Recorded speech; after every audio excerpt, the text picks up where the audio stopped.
estati che bruciavano, piogge che erano promesse, mani che si prendevano cura dell'invisibile. Si sa, l'allegria arriva prima. Poi c'è il desiderio. Sono piedi che non giocano, sono piedi che sentono. C'è qualcuno che dice che vino e calcio camminano in parallelo, che non hanno niente in comune. Negli anni ho visto a tantissime vendemmie sotto il sole ardente, il sole del Salento, e ho visto tantissime finali sotto la pioggia, e ho visto anche purtroppo tanti raccolti, così come ho visto finali, partite perse all'ultimo minuto. Vino e calcio non si tratta di descriverlo, li devi sentire. Nascono dalla terra e rappresentano con orgoglio il loro luogo d'origine. Ma entrambi, sì, il calcio e il vino, giocano per lo stesso obiettivo: la coppa.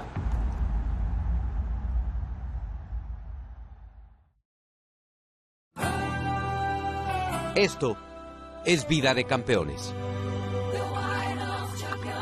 Una serie dedicada al fútbol, a la familia, a los amigos y al vino.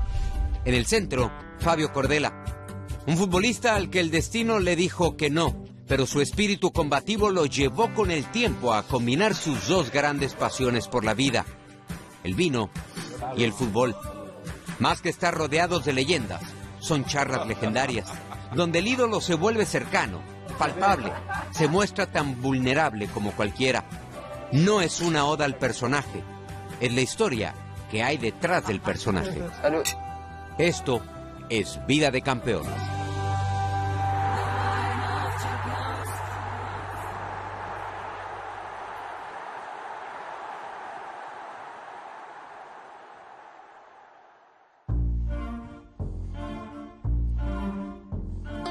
La región de Puglia en Italia es reconocida por su buen vino. Francia, España e Italia tienen dos cosas en común. En estos países se genera casi el 50% de la producción mundial de vino. La otra gran pasión es el fútbol, pasión fundamentada y respaldada con copas del mundo. En el centro, Fabio Cordella, vino y fútbol. Así se resume su vida. La vida de Fabio Cordella esaurito. Rodeado de amor. Sus pilares, Óscar y Yago, hijos de Fabio y de Titi, su esposa. Sus padres, Luigi, su hermano. Su mejor amigo, el de toda la vida, Mimo. Les dije, esto es una historia de familia. ¿Quién es Fabio Cordella? Non è semplice dirlo in poche parole. Fabio non vedeva l'ora di venire al mondo, infatti è nato in pochi minuti. Fabio, già da quando è nato, si vedeva appunto che era combattivo, strillava, era gioioso, era pieno di vitalità. Fabio è nato veloce e la sua vita continua ad essere veloce. Mi portava sempre con lui alle partite di calcio, qualsiasi cosa, e anche questo poi è andato avanti nel business, nel lavoro. È stata sempre anche di supporto per me, diciamo, per qualsiasi cosa, nel bene e nel male, mettiamola così. E il mio realizzare è tutto grazie a Fabio. In realtà io come donna non ho mai chiesto niente e non voglio chiedere niente, non ho niente da chiedere a Fabio, però so che senza di lui non avrei realizzato l'amore che ho, l'uomo che ho e soprattutto la meravigliosa famiglia che ho. La cosa che mi piace di papà è che non ha mai smesso di seguire i tuoi sogni, no? Eh sì, è giusto. Mio papà è un grande, è un crack. A volte con i fratelli c'è un po' di tempo che quando si fanno grandi ognuno prende la propria strada, no? Invece con Fabio siamo più di un fratello perché ci siamo conosciuti, avevamo 3-4 anni e siamo continuati sempre a stare insieme fino a 52 anni e penso che continueremo ancora tanta altra strada. Quindi sì, più di un fratello. Viene e mi dice, amore, sai, io devo fare qualcosa. Fabio, quando tu devi fare qualcosa, ne fai 1000. Sai papà, noi abbiamo la cosa più bella del mondo, che è il vino. Il nostro vino è il migliore del mondo. Devo costruire una squadra. Una squadra. Dico, ma che dici? Sì, prenderò tutti i giocatori, i più importanti, i più forti. Oh, che gioia immensa, che bello, questo progetto è meraviglioso. E la devo fare con campioni che hanno una storia infinita. Quando ho avuto l'idea di fare questo progetto, tanta gente parlava male, no? Diceva, sarà una cosa che verrà, come nascerà morirà il giorno dopo. Invece aveva ragione lui e io ci ho creduto perché credevo in quello nel suo sogno. È stata un'idea straordinaria che solo una mente come quella di Fabio può essere realizzata. Sono tante teste diverse, tante bottiglie diverse, tante etichette diverse, tanti eventi diversi, tanti divertimenti diversi, tante storie diverse. Perché poi nella squadra c'è anche la famiglia, nel lavoro c'è la famiglia, perché i giocatori poi diventano famiglie. Creo que esta historia de los vinos de los campeones parte de un sueño, de una cosa de corazón, una cosa de sentimiento y pasión por el fútbol. Creo que es mucho más que simplemente creatividad. Creo que esa pasión por el fútbol lo ha hecho encontrar muchísimos jugadores, gente que cuando duerme piensa fútbol, cuando despierta vive el fútbol, y eso es la pasión. Eso no lo encontramos en ningún sitio. La pasión fue lo que nos ha metido todos juntos ahí en este sueño. Siamo all'inizio, come suol dirsi. Il bello deve ancora venire. También está el sommelier, Charlie Arturaola, un personaje, amante del vino y del fútbol. El vino y el fútbol se encuentran en la fantasía. En lo que nosotros, los catadores de vinos, buscamos siempre es un terreno, una cancha de fútbol, una pelota, una uva. A mí en Italia me enseñaron las viñas, en Italia me enseñaron las uvas, y en Italia me enseñaron algo que me encanta decirlo siempre, ese querer estudiar tal vez mucho más tierra adentro lo que tiene un viñedo atrás, la familia, la tradición, y como todos los que sabemos un poquito de fútbol, cada jugador que tenemos en los One of the Champions tienen sus tradiciones, vienen con algo grande, ¿no? El concepto acá, que son pioneros en sus puestos, a donde jugaron, de 9, de 2, de 3, de 5, de 8, y esto lo vamos a hacer con el corazón, con la pasión, lo que tiene un jugador de fútbol y lo que tiene un vino, que es lo que nosotros decimos en Uruguay, la garra. El fútbol, como siempre digo, es pasión de multitudes, pero el vino puede sacar cosas que el hombre se calla.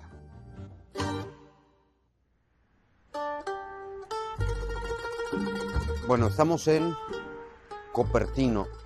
Cupertino, ¿qué tiene que ver con el Cupertino que conoce más la gente?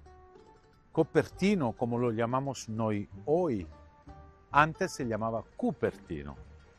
Sí, estamos hablando de muchísimos años atrás.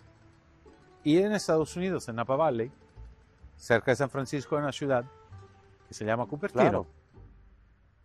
La pregunta tuya, ¿qué tiene que ver que los antepasados míos, con algunos frates, sacerdotes de San Giuseppe de Cupertino, que es un santo muy especial, un santo muy famoso.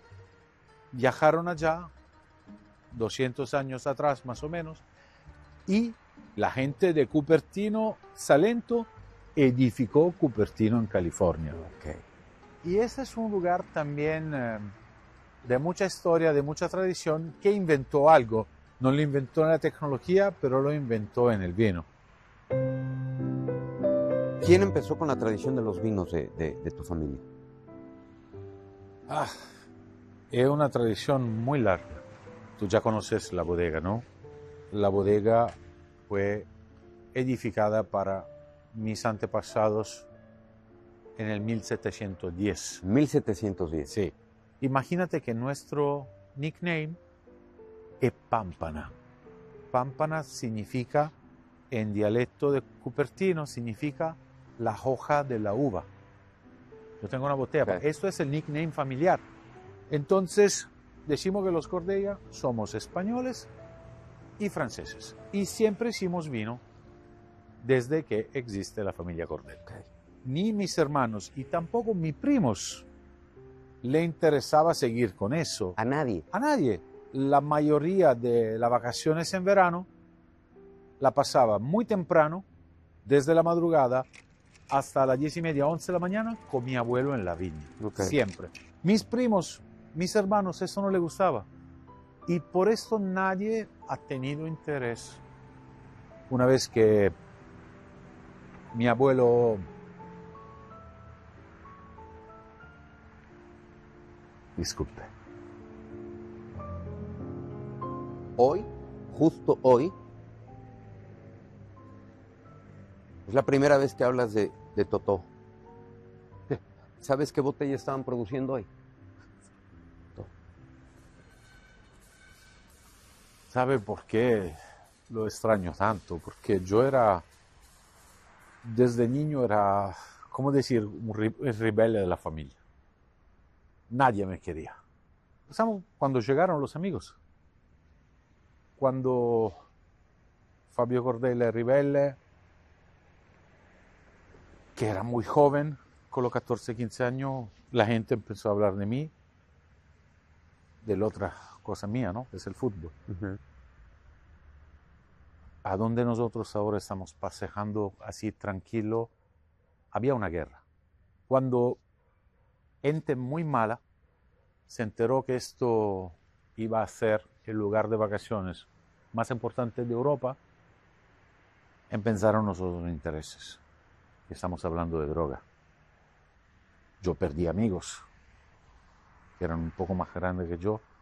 Entonces, cuando te digo era una época difícil y que el fútbol me salvó la vida, te digo esto porque muchos de mis amigos fueron soldados de estos. Se metieron en eso. Yo jugando a fútbol no me metí en esto porque no tenía el tiempo ni de pensarlo. Entonces el fútbol me salvó la vida por esto. Charlie, pregunta básica. ¿Dónde estamos?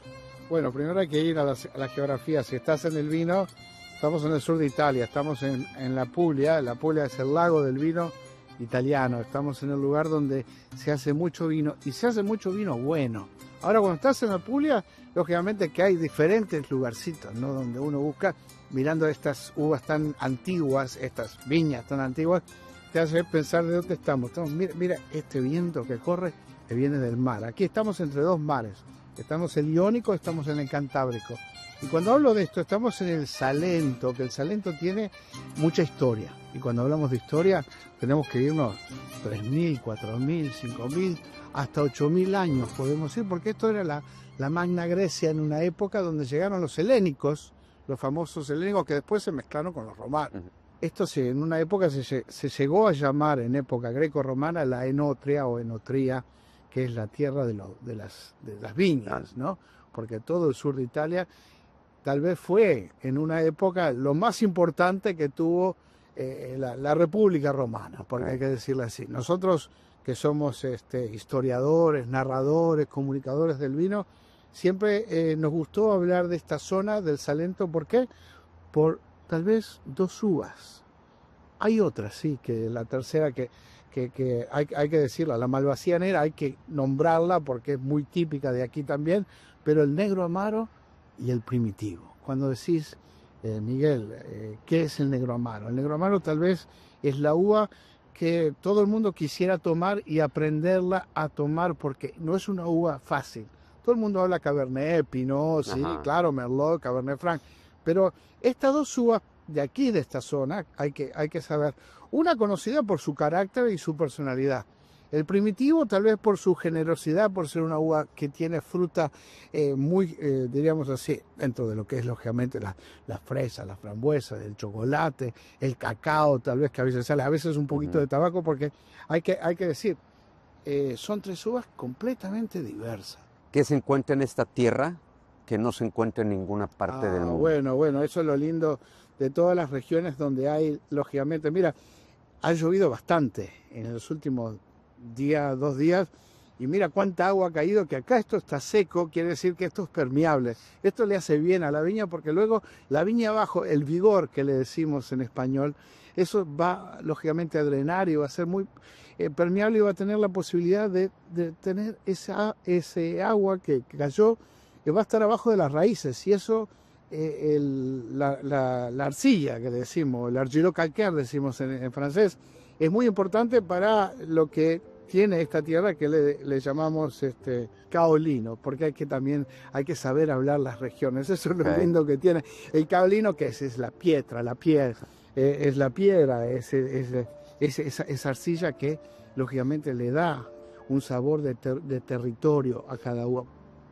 La uva típica de aquí que no encuentras en ninguna parte del mundo. Bueno, esa es la pregunta del millón, porque hoy por hoy se planta primitivo, lógicamente en Estados Unidos, la uva principalmente, por ahí se sigue hablando, ¿no?, de que siempre la uva del primitivo viene con otro nombre que viene desde Croacia, lógicamente, y tenemos que ahí sí conectar las civilizaciones que hubieron atrás de una región. Lógicamente, lo que hablamos de primitivo termina siendo otro nombre en la otra parte de Estados Unidos que le llamamos Zinfandel. Pero bueno, sí, estamos en una región donde hay ciudades que en una época fueron inmigrantes también, ¿no? El Pugliese, la zona de Puglia, la zona de Abruzzo, toda esta región que fue en una época bastante pobre y mucha gente inmigró, lógicamente se llevó con ellos un corte de uva. Claro. Y es ahí que comienza toda la historia. Pero hoy por hoy, gracias al cambio climático, gracias a lo que está pasando con las uvas resilientes, tal vez el negro amaro un poquito más que el primitivo, porque será porque soy hincha del negro amaro. Pero hoy por hoy el primitivo se planta en California, no solo, ojo, como Zinfandel, sino que se planta en Sonoma County, se planta también en Mendocino, se planta también en Australia, se planta también primitivo, hace poco estaba en Macedonia, también se planta en el centro de Skopje.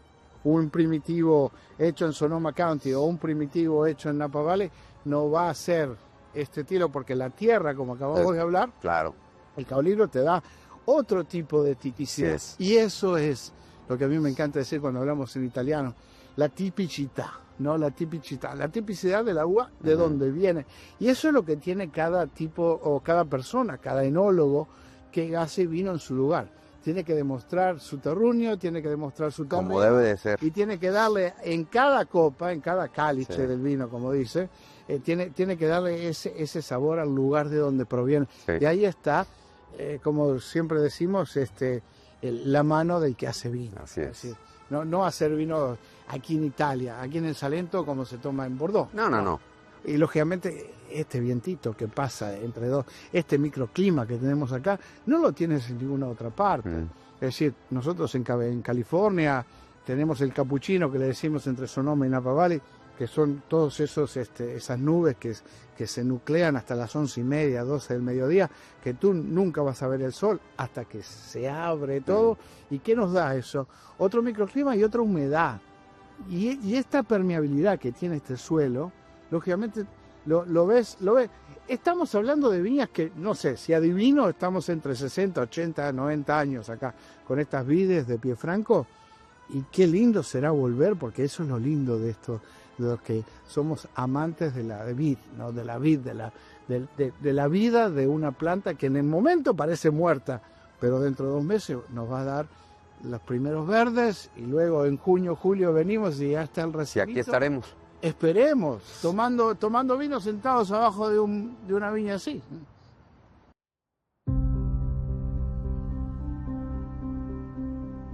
Llegamos a Galatina. En mi cancha. A tu cancha. Sí. ¿Aquí empiezas a cristalizar tu sueño de ser profesional? Sí. A ver, cuéntame. Jugaba en Copertino, que no era mi ciudad. Era un club de quinta división a la época. Jugaba en la base. El entrenador me decía: Fabio, a pensar que eres el mejor de todos, pero no te puedo hacer jugar titular. Porque, no sé, hay el papá de esto que compra esto, hay el papá de esto que compra esto, y el club no me da la oportunidad de meterte titular. Entonces el entrenador... Se llama corrupción. Sí, se llama corrupción. Sí, sí. Y existe actualmente, como bien dices. O concusión también, depende de cuál lado tú la miras. Él me decía: vas a entrar cuando yo te lo digo, cuando te necesito. Entonces yo entraba a los últimos 10-15 minutos cada partido. Però marcava 3-4 goles. Ok. Fabio, noi abbiamo cominciato a giocare nel nostro paese, Copertino, che dista 10 km qua da Galatina. Giocavamo da tutte le parti, in mezzo alla strada, dopo essere usciti da scuola, prima della scuola, si giocava sempre, perché era la possibilità di stare insieme, di crescere insieme. Poi niente, abbiamo cominciato sempre a frequentare insieme la scuola calcio a Copertino. Un día yo estaba ya en Copertino, en la cancha, entonces yo escucho Mario Guida, que era el dirigente del club, que está hablando con un señor que se llama Cesare Sergi. Ese señor lo contrató Galatina para ser el responsable de la base de la época, porque Galatina era un club profesional. Este en el que estamos. Sí, claro. E un bel giorno un dirigente del Galatina Calcio che serviva un portiere.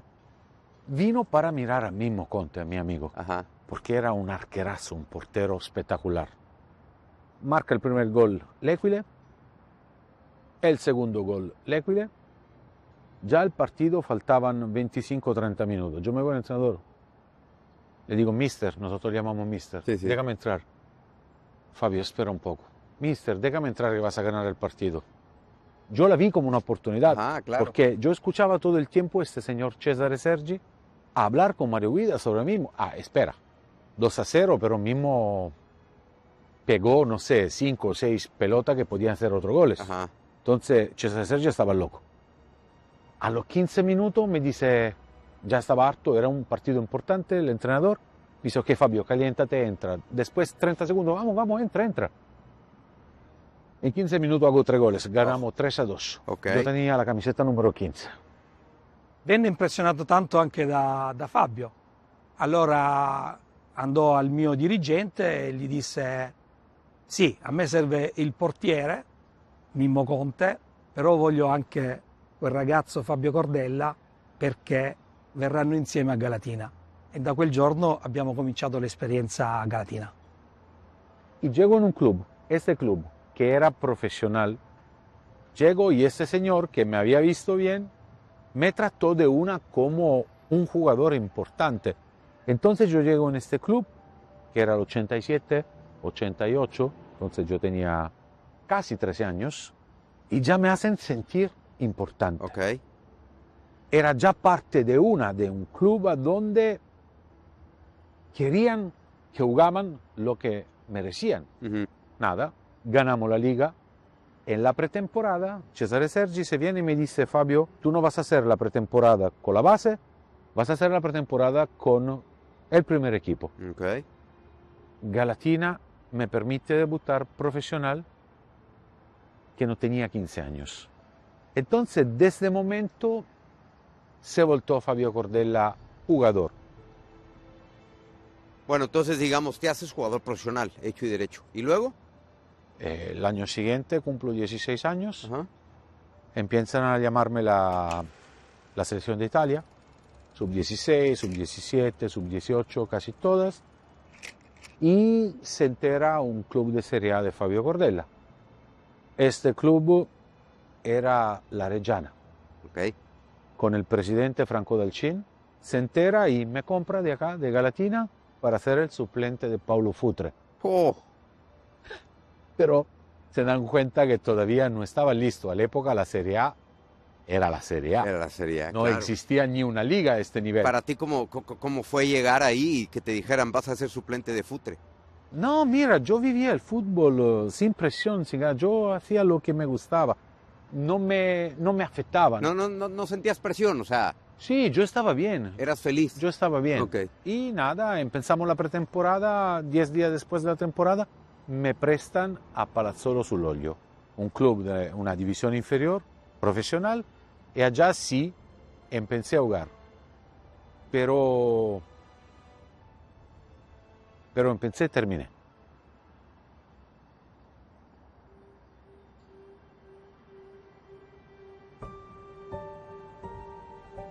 Déjame regresar a ese momento. Me dijiste allá abajo, me fichan, empiezo y termino. Sí. ¿Por qué dices eso? Porque cuando me ficha Reggiana tenía un quiste detrás de la rodilla. Se llama quiste de Becker. Y esto era bastante malo. Entonces, el doctor de este equipo de Galatina, que era un ortopédico, sabiendo que Reggiana me ficha, me dice: Fabio, mejor que te operas antes de irte a Reggiana. Te va a operar el primario, el doctor capo de la ortopedia de Lecce. Mi papá no estaba y esto creo que fue el problema más grande porque no lo pudimos solucionar en tiempo útil. Era el 27 de julio y entro en la cirugía a las 7 y pico de la mañana. Entro con una anestesia local. Después empiezan a operar y dice el doctor: le vamos a dar una anestesia total porque va a ser más largo. Salgo de la cirugía a las 5 de la tarde por un quiste. ¿Quién estaba en el hospital? Mi madre y mi hermano mayor. ¿Tuviste otra opción que no fuera la cirugía? A esa época no había otra opción. Mira, no era una operación complicada, porque si este doctor, que después de muchos años fue condenado por la justicia, si este doctor era estado un poco más humilde y entender que no era su campo, porque el quiste estaba atrapado a algunos nervios fundamental, como el cavo popliteo, el nervio ciático, había arteria femoral, había un montón de cosas. Él se debería parar, debería decir: llamamos un neurocirujano y sigue la operación. Y él intentó de arreglar no sé qué, porque yo salgo y estaba en la cama del hospital, tenía a mi mamá al lado. Imagínate que yo tenía la pierna acá arriba en tracción por un quiste, con drenaje por todo lado, como si, no sé, me habían operado de una cosa gravísima. Y mi tío, ¿sabes?, me acariciaba así la pierna, y en un momento empieza, no sé, en italiano se dice a solleticare, al pie derecho. Claramente yo no sentía nada. Me hace lo mismo al pie izquierdo, y yo hago así, tengo esta reacción, y dice mi tío: Fabio, ¿no siente que te estoy haciendo esto? Le digo: no, tío, non siento nada. Quando abbiamo saputo siamo rimasti molto addolorati, perché ci preoccupavamo per lui innanzitutto, per la sua salute psicofisica, psicologica soprattutto. Quando quel maledetto giorno lo portarono in sala operatoria, io ero fuori per impegni miei professionali.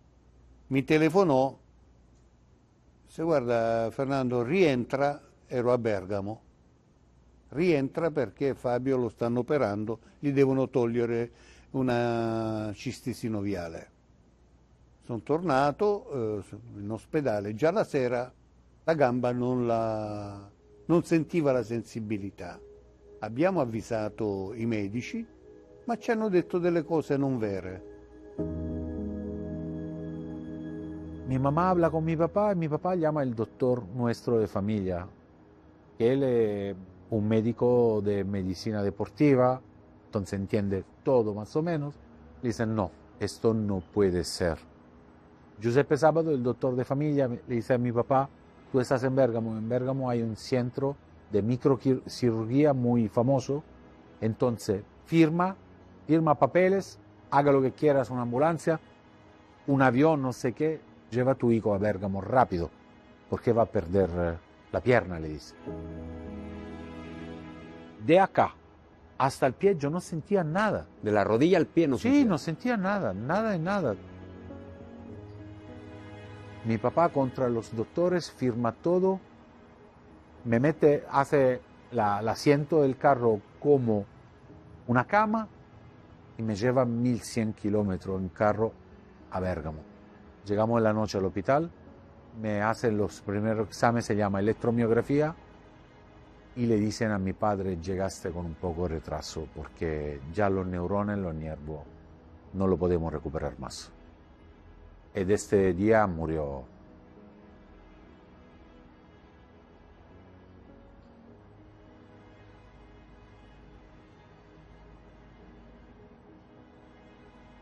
Murió mi pie.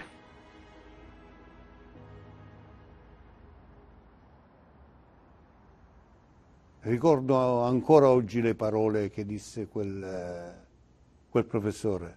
Cioè, signor Cordella, suo figlio Fabio farà una vita normale. Meno male che non è un atleta. Il padre mi disse, Mimmo, purtroppo Fabio molto probabilmente non riuscirà più a giocare a calcio. Io entrai con un viso molto triste, perché uno che una settimana prima aveva l'opportunità di nazionale calcio che conta, ti venga detto tu non potrai più giocare nei professionisti, è un colpo duro anche per il più forte. Fue durísimo. Fue muy duro. Tú en ese momento sabías que tu carrera estaba liquidada. Sì, però non quería. Io guardi, mio figlio tra qualche giorno deve andare in ritiro con la Reggiana. È stato acquistato dalla Reggiana, deve andare a fare le visite mediche perché, pur avendo 17 anni, è stato selezionato in Serie A per la Reggiana. E mi ha detto non potrà più giocare al calcio. Y pasaban los días, cuando me sacaron los puntos, poco a poco empecé a mover el tobillo, pero claramente el pie, los dedos, yo no movía nada. Intenté a jugar y jugué también, porque cuando empecé a mover el tobillo podía correr otra vez. Yo era profesional, seguía jugando. Yo jugué profesional por 6-7 meses en Palazzolo, en la CDC. Pero a marzo ya era... ¿Y te inyectabas tú solo? Solo, me hacía la inyección solo. En marzo era verde por cuántos medicamentos me metía solo. Y un día el doctor me dice, después de un entrenamiento, Fabio, quiero verte. Y él empezaba con este, no sé cómo se llama, este instrumento que tiene una punta al final, y me hacía así, abajo del pie, y fuerte. Me hace alguna vez así, no tengo reacción, me lo hace al pie izquierdo y claramente de una me duele. Y el doctor me dice, Fabio, nos debe decir algo. Tú no les dijiste nada. A nadie. A ti te contratan y tú no habías dicho nada. No, a nadie. Porque querías seguir. No, a nadie. Nadie sabía nada, solo mi familia. Yo quería jugar. Quería seguir jugando a fútbol. Y nada, me rompen el contrato de una y no me paré. Volví acá y jugué una temporada en Nardò con el pie muerto, porque en el semiprofesional no había exámenes médicos. No había, pero no tanto como la Serie A. Okay. Podías evitar, digamos, esa... Sí, esto. Entonces jugué otra vez hasta marzo. Digo, no puedo seguir haciéndome inyección, matándome el hígado, estando mal. Dejé el fútbol definitivamente. ¿Sigues con dolor? Yo siempre tengo dolor. Okay. Hoy que hay el tiempo así, ya estoy acostumbrado, mi cuerpo, pero tengo un dolor continuo. Imagínate que casi 20 años después, los cirujanos fueron condenados de la justicia. ¿Tú los demandaste? Claro que sí. Me pagaron 15 años de salario de jugador profesional con el mínimo salarial. Imagínate que mi contrato de Reggiana era un cuarto del monto que me pagaron por 15 años. Sí, me han dado un montón de dinero. Entonces, no había dinero que cubriera. Vamos a calcular. No es el dinero, no es el dinero. Este doctor fue condenado, ya no hacía nada más porque me mató a mí y otra gente. Porque lo que hicieron conmigo, una operación tan larga, por un quiste, siamo locos. Un problema molto più serio, più importante. Prima di tutto perché era un ragazzo, era giovanissimo e quindi non era semplice risalire, no? Poteva cadere e rimanere giù per sempre. Invece lui ce l'ha fatto, si è reinventato e si è realizzato. E da questo punto di vista io e mia moglie ci sentiamo orgogliosi per noi e per lui, perché non è stato facile passare dalla Serie A al nulla. Te pregunto, ¿lo perdonarías? No, a decir, si le quiero hacer algo, no. ¿Lo perdonarías? No. Una decisión tan importante puede cambiar la vida de una persona. Y si yo no era yo, si yo, al revés de irme a estudiar y de lograr algo en mi vida, había sacado una ruta diferente por tu culpa, yo hice una depresión larga, pero después tomé todo esto malo, fue la gasolina en toda mi vida. Utilizamos todo esto feo para lograr algo bueno, y así fue toda mi vida.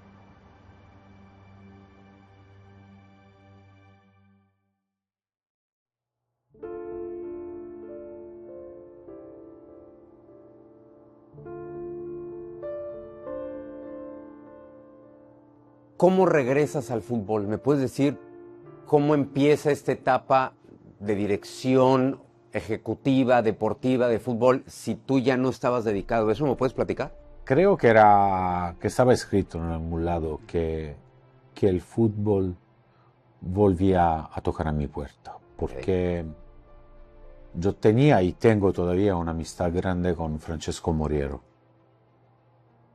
Y Checco en el 2004 estaba terminando la Universidad del Fútbol en Coverciano, acá en Firenze, y se graduó con la licencia de UEFA Pro.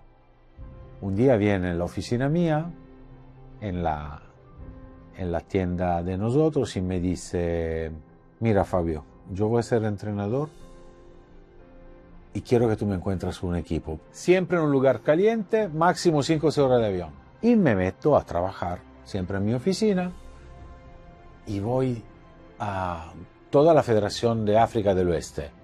Hay un club en Costa de Marfil, se llama Africa Sport de Abidjan, que es reconocida como la vieja dama de África, como la Juventus. Entonces, ya esto me gustó. Yo soy de la Juve, ¿no? Que hace 17 años que no ganan nada. Me llega el contrato, pero había una cláusula. ¿Tú te acuerdas cuando me fichó Galatina Copertino? Mimo sí, pero también Fabio. No, dice, Mimo lo quiero, pero si no viene Fabio... Fabio no hay. pasó tal cual lo mismo. Tengo el correo, sí. ¿Qué dice ese correo? Que el contrato se concretizaba si Fabio Cordella iba a ser el director general del club. Fue algo bastante duro. No puedo dejar todo, yo tenía responsabilidad grande. Claro.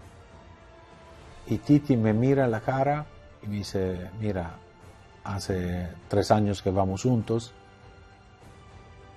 yo te veo, yo te vivo, yo sé todo lo que tú tienes dentro. Te sacaron el fútbol tan malo, ahora el fútbol está volviendo, tocando tu puerta principal y tú estás pensando, no pienses, haga la maleta y vete. Y allá empezó mi trayectoria de dirigente deportivo. Y fue un éxito, porque después de 17 años, Africa Sport de Abidjan gana su liga otra vez. ¿El primer año? Primer año. Después yo Moriero salimos de África porque nos ficha un club italiano, a mí, a él, yo director general, el entrenador, mismo con nuestros otros compañeros del staff se quedan allá y ganamos la segunda liga. Yo era director en Italia y en África también.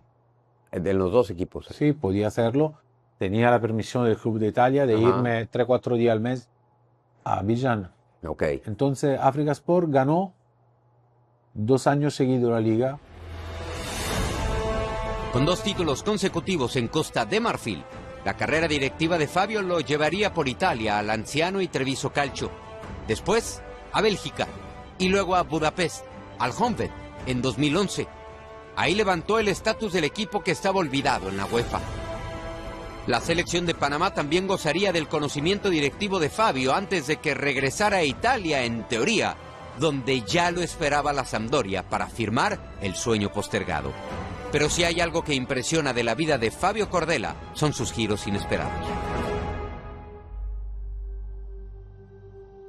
Subo a la oficina, digo, soy Fabio Cordella, me dice una señora allá, ¿qué quieres? Digo, no, me está esperando el presidente y el abogado Romei.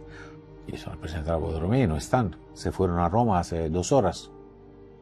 Digo, yo tenía una cita, espera que lo llamo, tomo el teléfono, lo llamo. No contesta. Nada, no contesta, espero 5 minutos, vuelvo a llamarlo, no contesta. Digo, puedo esperar algunos minutos, me pongo ya en el sofá en la oficina. 10 minutos después, lo llamo otra vez, teléfono apagado. Digo, a ver, no sé qué pasa, me voy, estoy en la cama y mirando la noticia de deporte de Gianluca Di Marzio, veo que Sampdoria había fichado un amigo mío. De director deportivo. Yo debería ser director general y deportivo allá, los dos debería ser. Director general, era un amigo mío. Se fue él, se ofrece él a Sampdoria, porque yo hablaba con él. Yo le conté todo, él sabía que yo iba allá. Entonces creo que me hicieron un juguete que no era tan lindo. Entonces digo, ok, entiendo, no tengo equipo. ¿Y luego? Llamo a Titi y le digo, mira, vuelvo a la casa, no importa, alguien me va a llamar, me voy a ocupar de la bodega porque mejor descanso un poco, alguien me va a llamar. Y de verdad me llamaron un montón de equipos, un montón de tercera, segunda división de Italia también, y de primera división de casi de toda Europa. Pero yo no quería más trabajar afuera. Entonces he dicho, o me llama un club de primera división de Italia, o no hago nada, sigo con la bodega.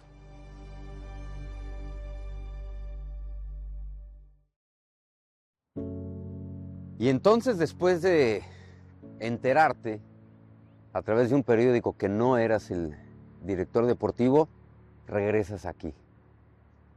Sí, yo siempre regresaba aquí porque mi esposa con mis niños vivían aquí. Por donde estamos, ¿podríamos decir que aquí te hacías fuerte otra vez?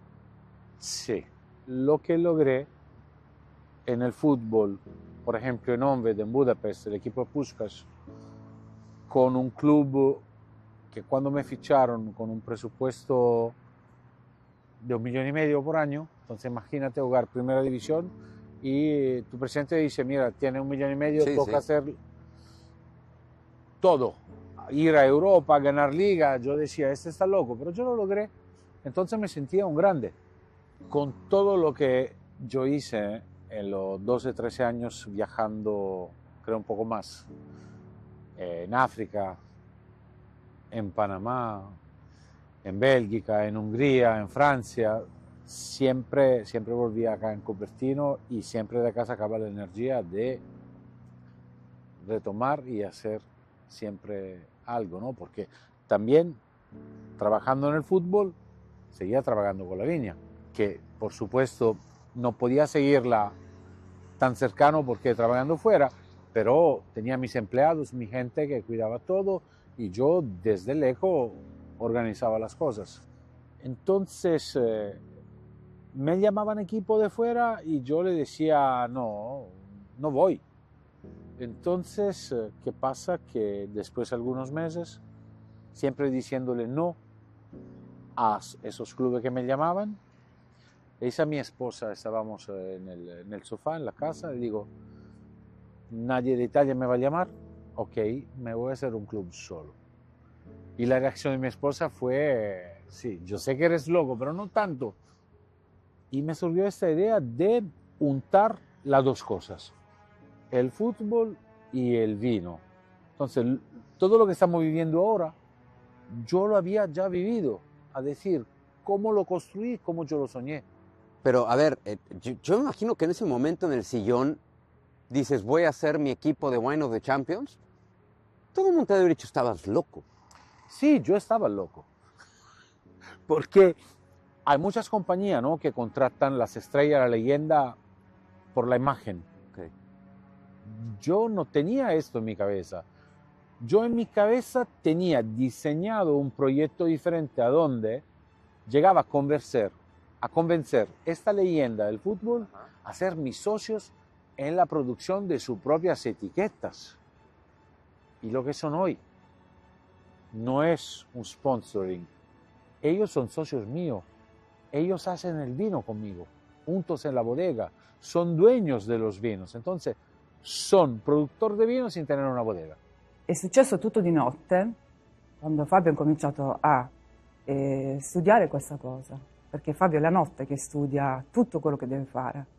Naturalmente accanto a lui ci sono sempre io che gli dico va bene, falla questa cosa se tu vuoi, se tu pensi di farcela. Lui è una persona molto tenace, molto coraggiosa, dunque l'ha fatto e continua a farlo, è sempre alla ricerca di tutti voi, di tutti i giocatori, di tutta questa grande squadra, perché è grande, Ibas a invertir una cantidad importantísima de dinero, me imagino. Yo puse todo en este proyecto, pero, sabes, cuando tú crees tanto en unas cosas y lo haces con una proyectualidad, con la pasión, con la perseverancia, cuidando las cosas, nunca vas a perder.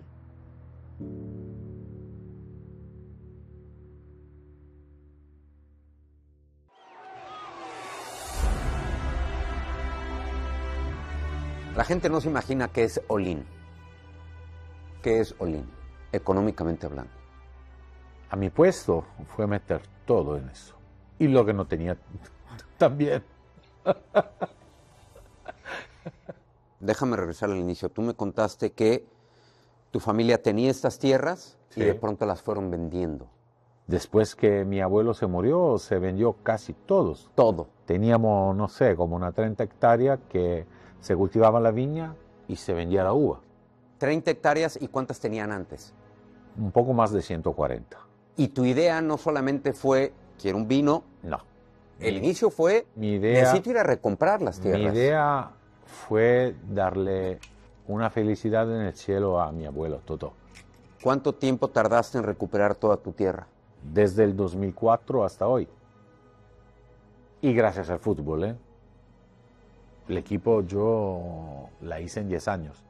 Seguimos fichando. Los últimos dos nombres que hice, Eto'o y Hazard, lo fiché ahora. Ok, o sea, sigues fichando. Yo imagino que ya para esa época, ya The Wine of the Champions ya era conocido, y me imagino que tu teléfono suena como sonaba como cuando eras directivo. Tal y cual. ¿Cuál es la llamada más especial que recibiste? Uf. Mira, esta te la voy a contar porque creo que es la más grande de todas. Ni uno lo puede imaginar o pensar que este jugador que te voy a decir ahora se interesa de One of the Champions y a través de Ronaldinho y Roberto Asís y su hermano dice, quiero conocer a Fabio Cordella. Okay. ¿Quién es? Para ustedes, ¿qué es el número 10 más grande de la historia del fútbol? Podría pensar de presente a pasado, Ronaldinho, siempre, ya lo tienes, el otro Maradona, pero me parece como inalcanzable, ¿no? Diego Armando Maradona. Mira, en la vida cuando tú piensas que algo es imposible, es posible. Sí, fue Diego Armando Maradona. ¿Diego Armando Maradona te llamó? Quiso conocerme, no me llamó directamente. Le pidió a Roberto Asís, quiero conocer a Fabio Cordella. 2 días después yo estaba en un avión para Buenos Aires. Cuando llegas y ves a Diego Armando Maradona, ¿qué? Casi me lloraba. Pero con Diego fue como un amor a prima vista, ¿no? Porque a pensar que, claramente, yo lo conocía, todo el mundo sabe quién es Maradona, él no me conocía personalmente, me conocía por lo que estaba haciendo con The One of the Champions, y desde el primer segundo que empezamos a hablar, era como si nos conocíamos desde años. ¿Cómo era Diego? Espectacular. Puro. Diego era puro. ¿En qué momento firmas a Diego Armando Maradona? Me estás hablando de Diego Armando Mira, Maradona. sabes, hacemos algo un poco diferente, porque nadie ha visto lo que te voy a enseñar yo ahora. ¿Y sabe por qué te lo enseño? Porque yo soy la persona que ha hecho con Diego su vino, yo soy la persona que ha hecho con Diego su etiqueta personalmente, hablando cómo la quiere, cómo la hacemos, cuál vino te gusta, porque a pensar que los otros jugadores podían viajar, Diego a esa época tenía un problema grande con una rodilla, no podía caminar bien, entrenaba mal, no podía viajar a Italia. Yo le llevé todos los tipos de vino. Y al final él eligió un vino que era un Salice Salentino DOP. Entonces estamos hablando de un vino hecho con Negramaro y Malvasia negra. Ahora te voy a enseñar una cosa que nunca la enseñé pública, ma solo porque yo no quería enseñarla pública. Porque lo que me molesta todavía más, que me siente muy mal, que Diego murió el 25 de noviembre de 2020 y alguien, no quiero decir los nombres, me contactaron y decir, vamos, arrancamos la venta. ¿La venta de qué? ¿Te llamaron? Para arrancar la venta de las botellas. The One of the Champions es una familia. El espíritu de One of the Champions sí es business, pero no es solo business. A decir, Diego se ha muerto. Nosotros compartimos juntos. Jugamos nuestro partido en la feria, en los restaurantes, haciéndose eventos, pasándola bien entre nosotros y con la gente. ¿Qué sentido tenía arrancar la venta de un señor que no puede compartir con nosotros? ¿Para que alguien se lleve dinero en el bolsillo? No. El vino, tengo muchas botellas, pero son mías. La regalé a su familia algunas, las otras son mías, me las voy a tomar yo en mi casa, con mi familia, con mis amigos. Nunca se va a vender ni una sola botella de esta. Yo necesito ver esa botella. Y yo te la enseño. ¿Puedo? Claro que sí. O sea, me estás diciendo que Diego Armando Maradona... Se ha tomado alguno también. Diseñó su vino. Sí, él... Junto a Fabio Cordella. Como todos los jugadores se diseñan su propia etiqueta. Tú tienes el vino de Diego Armando Maradona y no lo vas a vender. Nunca, esta no es una botella. No se puede vender.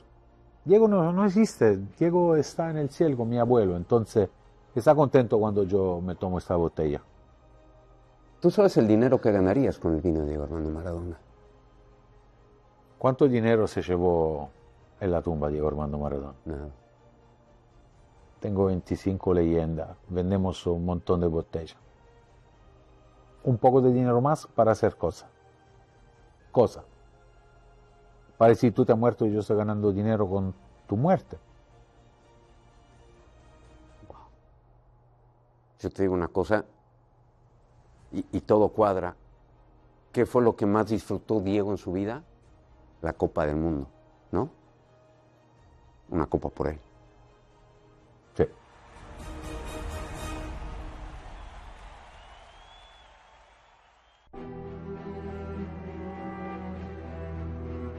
No siempre se puede contratar al ídolo. Tú cumpliste 2 sueños. Uno, el del vino, y 2, de contratar a tu ídolo. Vamos un poco atrás, ¿no? A ver. Vamos 41 años atrás. Okay. Él lo ficha Lecce. A esa época en Italia se podían fichar solo 2 extranjeros. Y llegan en Italia, en Lecce, mi ciudad, Barbas y Pascoli. Yo empezaba a jugar a fútbol, entonces cuando lo vi la primera vez jugar en Lecce, me identifiqué de una, porque como él pegaba, y creo que mismo hoy sigue pegando, yo lo imitaba. Entonces también su estilo de juego era no parecido al mío, el mío era parecido al suyo. Exacto. Entonces, de una, después que ya lo vi las imágenes, entonces me voy a conocerlo personalmente.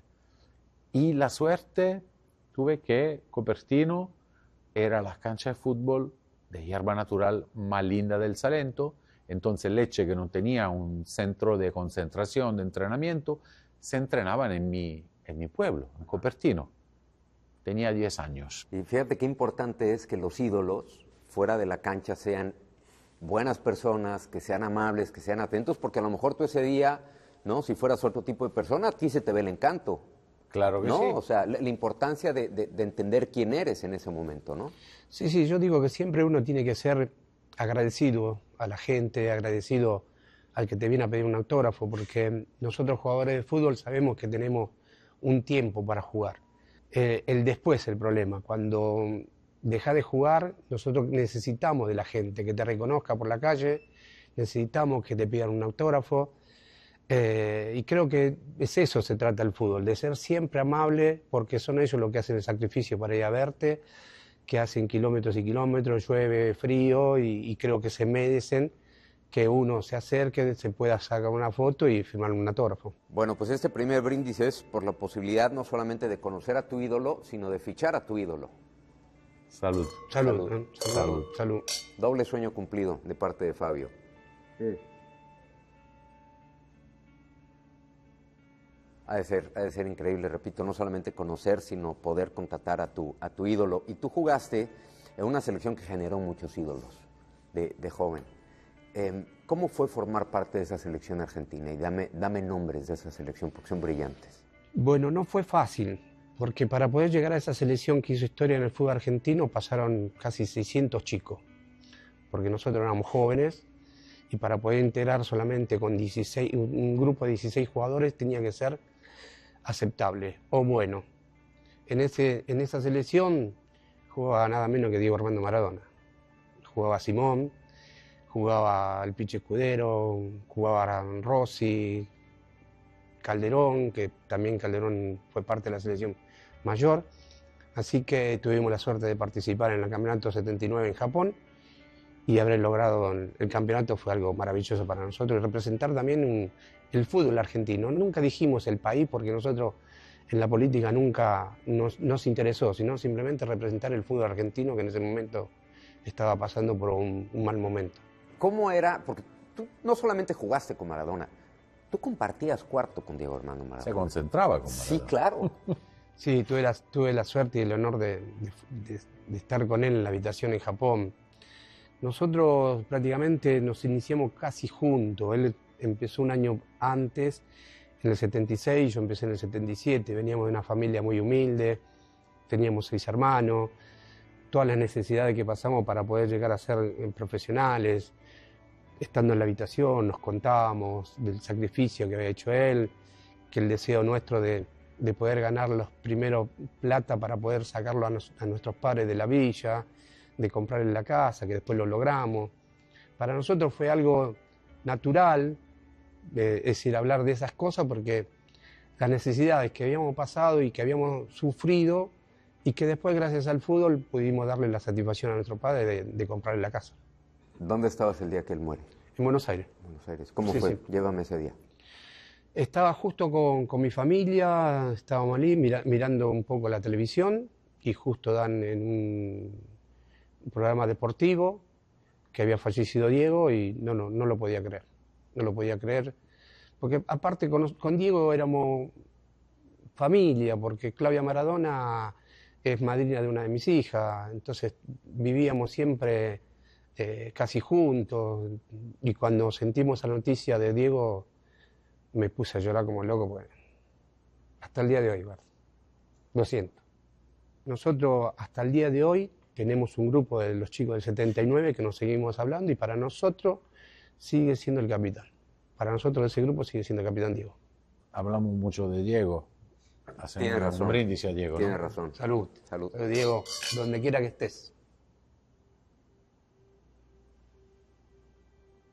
Tú has sido testigo muchos años de, digamos, injusticias, ¿no? Inexplicables, convocatorias inexplicables y ausencias inexplicables.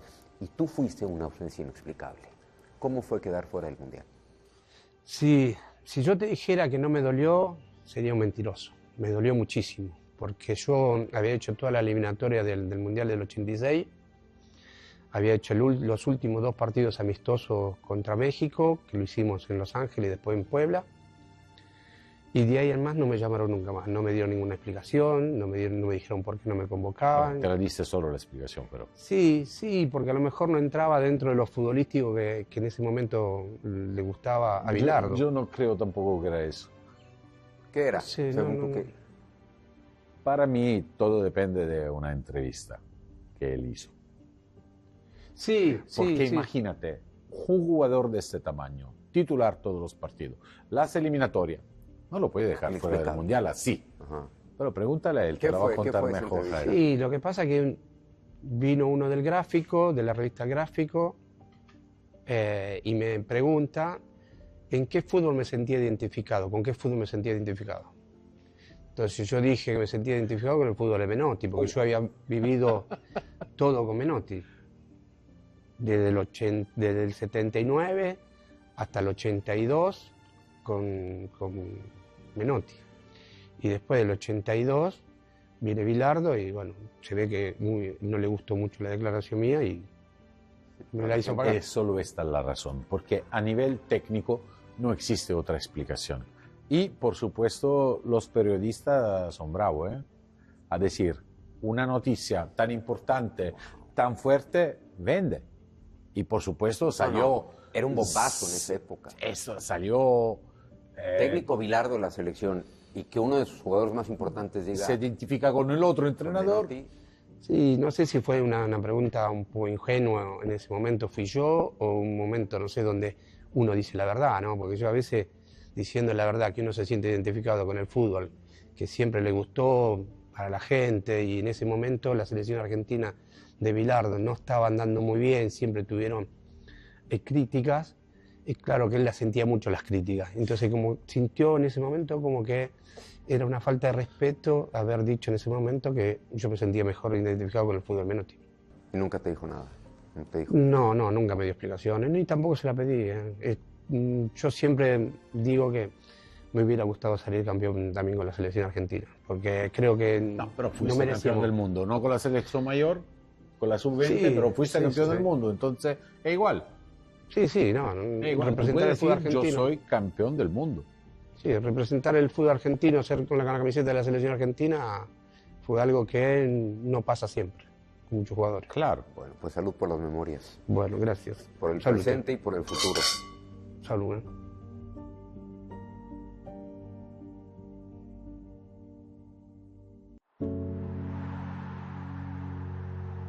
Dicen que hay familia con la que se nace y dicen que hay familia que se escoge. Y nos has dicho muchas veces que Amaury es parte muy especial de tu familia. Como tú has dicho, lo has dicho bien, que los hermanos, los padres, las madres, claramente uno no puede escogerlos, ¿no? Los amigos y los hermanos que no son biológicos, esto se eligen con detalle en la vida. Y Amaury, puedo decir, sin ningún tipo de duda, que fue uno de esos, tanto como Mimo y un par más que están en mi vida. Ítalo-brasileño, qué buena combinación, ¿eh? Sí. Ítalo-brasileño. O sea, tienen lo mejor de los dos mundos. Claro que sí. ¿O no? Claro que sí. ¿Te sientes ítalo-brasileño? ¿Te identificas como ítalo-brasileño? Sí. Sí. Siempre, nunca escondí que yo justamente no renuncio a mi patria donde yo nací, pero yo me considero más italiano que brasileño. Claro, viviste más tiempo en Italia que de cuando naciste en Brasil, entonces. Yo creo también porque cuando llegué acá yo era un niño, ¿no? Yo tenía 19 años, estaba aprendiendo un poco todo de la vida, hice toda mi carrera en Italia, no me quise ir para otro lado, entonces yo crecí acá, sea culturalmente, sea con el fútbol, como hombre, como padre de familia, como todo. Italia me dio toda la posibilidad que infelizmente en Brasil yo no lo tuve. Yo tuve que venir acá para ser un hombre, para tener una vida mejor. En la Italia me abrió la puerta. Por eso que hoy, yo le digo la verdad, tanto es que yo jugué para la selección italiana, yo me siento más italiano que brasileño. Y es de la Juve también. Así es. Ah, no, aquí es el combo completo, o sea, esto sí fue amor a primera vista, o sea, Claro. ¿Estás de acuerdo?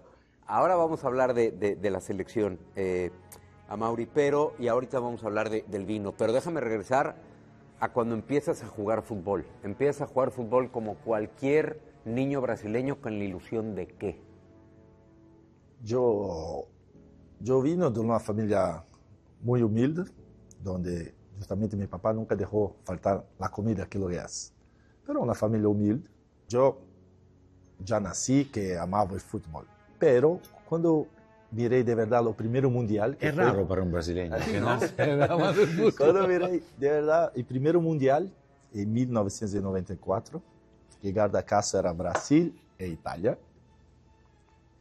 Cuando se terminó, que el Brasil fue campeón mundial, en aquel momento yo dije, es eso que quiero hacer para mi vida. Lo que yo quiero cambiar mi vida, la vida de mi papá, de mi mamá. Y de ahí empezó todo. Allí los sueños se creció mucho más. No fue fácil. Yo tuve que venir en Italia para que ese sueño se pudiera realizar. Pero un detalle muy importante que yo no voy nunca me olvidar es que yo ya tenía casi 19 años. Claro. Entonces yo estaba casi desistiendo, no viniendo en Italia. Fue cuando mi mamá me intervino y dice, mira, ese es tu sueño. Lo que estamos pasando no importa, tú tienes que ir atrás de tus sueños. No me desistir ahora. Eso fue muy fuerte, que yo respondí a mi mamá, entonces está bien, yo voy en Italia, no regreso más. Regreso solo para vacaciones. Y son 26 años que yo regreso en Brasil solamente por vacaciones. Yo llegué en Italia desconocido. Yo no tenía un nombre, no venía de un equipo. Entonces yo tuve que hacer muchos entrenamientos en la calle. Yo conozco a Nápoles porque yo andaba a correr en la calle, hacía todo. Hasta que él me dice, no, yo voy a llevar para el Nápoles, para el equipo, que fue mi primer equipo en Italia. Me quedé ahí por 4 meses sin jugar, solamente entrenamientos, hasta que, resumiendo, llegó enero, yo firmé el contrato con Nápoles. Tuve la oportunidad de jugar con uno de los meus ídolos, que es Edmundo, de conocerlo ahí y jugar con él 5 meses. Y también tuve la suerte del mío primer partido al São Paulo, la ciudad de São Paulo, que hoy se llama Diego Armando Maradona, y hacer mi primer gol en Serie A. ¿En tu primer partido? Sí, a São Paulo. ¿Y tú alguna vez le dijiste a tu mamá, a tu papá, estuve durmiendo en la calle? No. Nunca se enteraron. Wow. Eso no, porque yo creo, se pasó muchas otras cosas, pero digo, Fabio conoce mucho la mi historia, que antes de firmar el contrato con Nápoles, que me fui en Navidad, que me dieron, después de 4 o 5 meses ahí, me dieron 10 días, y dije, vai visitar tu papá, me dieron que fue la primera vez que vi, la primera vez que miré de verdad el dinero, me dieron $10,000 de premio, porque me quedé comportado, que creí en ellos, y me dieron, y cuando llegué a casa yo di todo a mi mamá y mi papá. ¿Y luego qué sigue? O sea, Nápoles y luego...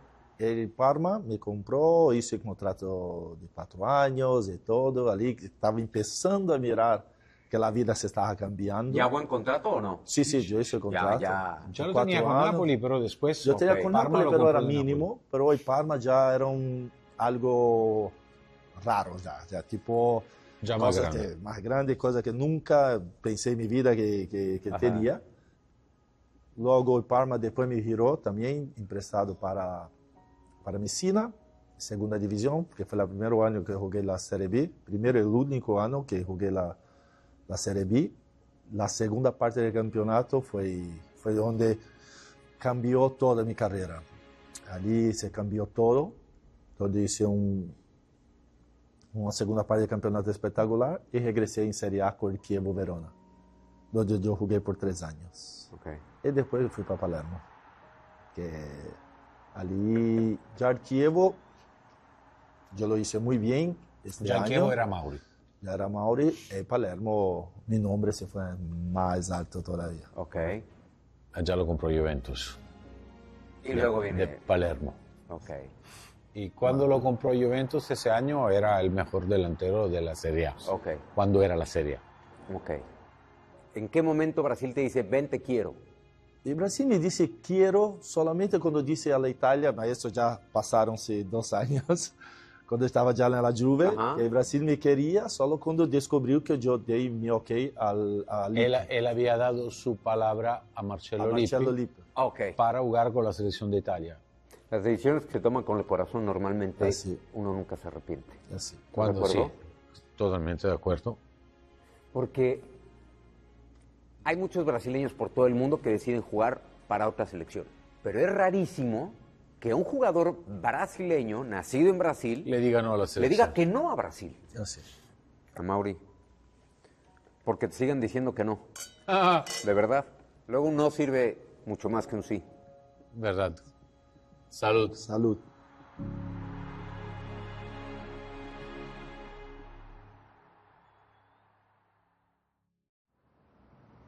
Las últimas gotas de la botella caen lento, como si supiera que son únicas, irrepetibles, que no vuelven. Algunos les llaman las gotas de la felicidad, otros las gotas de la fortuna. Lo único cierto es que anuncian el final. Y nosotros, para llegar al final, tenemos que volver al inicio, al origen, a donde todo comenzó. Y aquí estamos. Miguel. Fabio. Al final, yo Aquí pensaba que estamos. iba perdido, amigo, ¿eh? Aquí Qué estamos. bueno, me alegro. ¿Dónde verte. estamos? Estamos en el restaurante Don Carlo. Si te acuerdas, estuvimos hablando mucho tiempo, ¿no? Acá es uno de los primeros restaurantes oficiales de Wine of the Champions, y a donde tanto hablamos de marisco, de pescado y de la comida típica de acá de Salento. Yo tengo muchas ganas del vino, tengo muchas ganas del restaurante, pero tengo más ganas de tu familia. Claro que sí, y yo lo agradezco mucho que vas a cenar con nosotros esta noche, con toda mi familia. Vamos, sígame.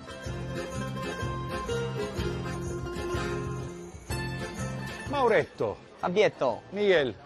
Mauretto. ¿Cómo te va? Al final lo conociste en persona. Al final conozco al famoso Mauro. Oh, grazie. Mauro, ¿por qué de tantas opciones de vino elegiste The Wine of the Champions? The Wine of the Champions rappresenta il territorio, alla ricerca costante di prodotti eccellenti e pertanto noi siamo davvero felici e onorati insomma, di collaborare con questa squadra meravigliosa e abbiamo deciso insomma, nella nostra carta vini di inserire uno spazio importante dedicato a loro. Y este es el primer restaurante oficial de The Wine of the Champions. Claro que sí, en el territorio, el primero, aquí podíamos darla. Te hablé tanto de este lugar, no podíamos quedársela a la tarjeta. No podíamos quedarnos sin Con las 5 comer. estrellas. Con las 5 estrellas. Mauro, un gusto. Ok. Gracias. Vamos a comer, ¿no? vamos a comer A lo que ahora. vinimos. Vamos. Bueno.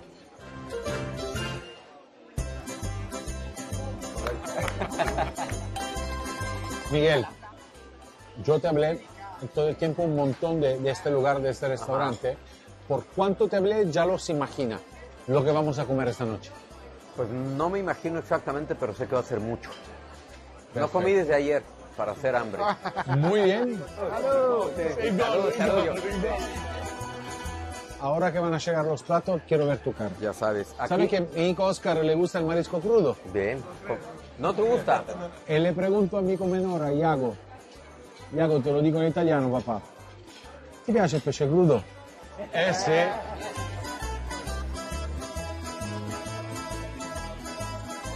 Miguel, ya vamos, Ya estamos llegando, Ya estamos llegando,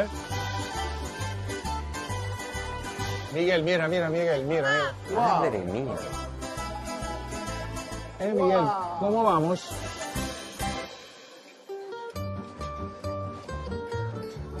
Estuvimos en este restaurante con Azar, ¿no? Y había una pirámide como esa de marisco y pescado crudo.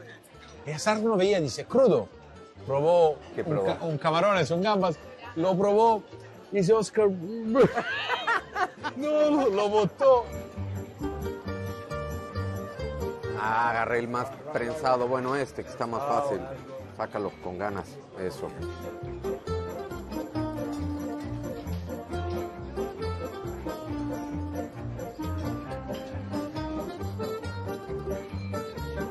Cuando hay silencio es porque hay hambre. Miguel, ¿qué tal? Delicioso. Hay dos cosas que tenés que saber del vino. De qué color es y cuánto cuesta. El resto... Se dice attenzione. Bueno, en Estados Unidos hay una tradición que es la más valorada por la gente en Estados Unidos, que es el Día de Acción de Gracias, Thanksgiving. Yo llegué hace 11 años a Estados Unidos y es una tradición muy linda porque es un día que se utiliza para agradecer cualquier cosa. La familia, el amor, la salud, los amigos, el trabajo. El vino. El vino.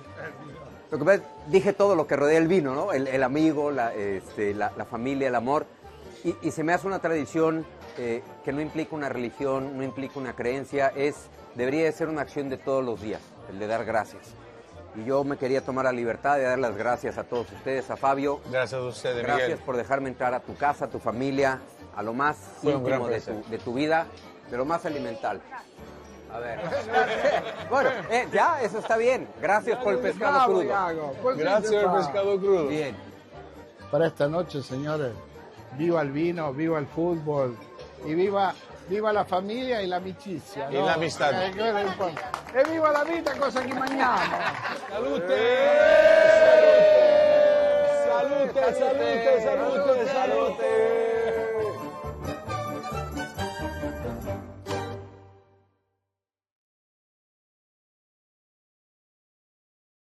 Ya que nos encontraste, no nos pierdas. Suscríbete al canal de YouTube de Telemundo Deportes.